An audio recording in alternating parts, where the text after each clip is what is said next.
नैबे समावहाय दिनै जितु बड' एकर्ड बिटिआर जिहेतु एनडिपि गासै गुटजों आरो एबसुजों सावरायनानै दिनै जितु एकर्ड जाबाय बे एकर्ड जानाय समावहाय नैबे टंला दख'रा बर' फरायसा आफादनि जा लांगोना आरो टंला बर' फरायसा खौसे आफादा बे लांगोनानिफ्रायनो मोनसे गोजोन हान्जा सुरनाय खालामदोंमोन आरो बे गोजोन हान्जा सुरनायाव टंला टाउनखौनो गिदिंनानै दायो नैबे समावहाय बिथांमोननि जितु मावख' बे मावख'आव दङ दा बे समाव आं लोगो मोनदों दुलाराय बर' साहित्य सभानि लेङाइ नेहाथारि बारग' नेहाथारिया कानेक्सन बर' बिथांखौ आं बिथांनि खाथियाव थांनानै गोदान सोंनो नागिरदों दिनै जिहेतु बर' हारिनि थाखाय मोनसे गोरोबथा सान थामथि गोरोबथा सान बे थामथि गोरोबथा सानावहाय एनडिपि आरो एबसुजों जि भारत सरकारनि सावरायनाय दिनै जितु बिटिआर बिथांमोना होबाय बड'लेण्ड टेरिटरियेल रिजन बेखौ होबाय बे समावहाय बर' साहित्य सभानि सासे बारग' नेहाथारि लेङाइ नेहाथारि हिसाबै नोंथांनि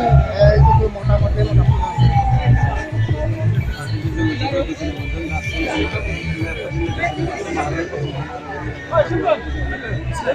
बर' नङा गासै जोंनिया गोजोन हास्थायोब्ला सुबुंफोरा गोजोन मोनदों आरो बे समनि गेजेरजों मोनसे गोरोबथानि गेजेरजों जोंनि बर' हालामाव मोनसे गोजोनआ फैदों आरो जोंनि गोबां साननि जा बर'नि गांनाय उखैनाय हास्थायनाय जोंनि बे आंखाल निसय बे गोरोबथानि गेजेरजों जों सुफुंनांगोन बेखौ मिजिंथिदों आरो बेयो निसय थारै बेखौ जोङो साबायखर बावनांगोन मिरु सरकार आरो आसाम सरकार लोगोसे जोंनि बर' माहारिनि दैदेनगिरि बिथांमोन नाथायब्ला आं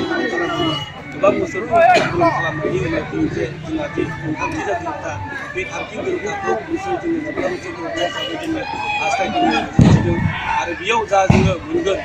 बे निसय जोंनि बे समनि गेजेरजों जोंनि जा मोन्थायखौ जों मोनफुंनो हागोन आरो जोंनि माखासे हालामफोरा जायफोरा जोंहा बिटिसिनि सिङाव आगैनो बुंदोंमोन आरो बायजोआव जाहाथे बे गोरोबथानि गेजेरजों बिटिआरनि गेजेरजों मोननो हागोन जों बेखौ हास्थायनाय जादों नैबे बेलायावहाय মই মোৰ News.27 বড়োলেণ্ডৰ সমূহ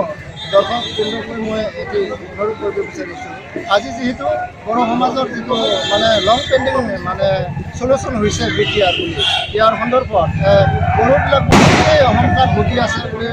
জানিব পৰা গৈছে পেপাৰে মিডিয়াই বহুতখিনি কৈছে ইয়াৰ সন্দৰ্ভত ইয়াৰ কোনো কাৰণ নাই বুলি আমি কাৰণ স্বচ্ছভাৱে আমাৰ ভাৰত সংবিধানে যিটো ব্যৱস্থা কোনো সকলো লোককে সকলো ইয়াৰ অঞ্চলৰ কিবা কিবা অঞ্চলৰ বা বিটিআৰ অঞ্চলৰ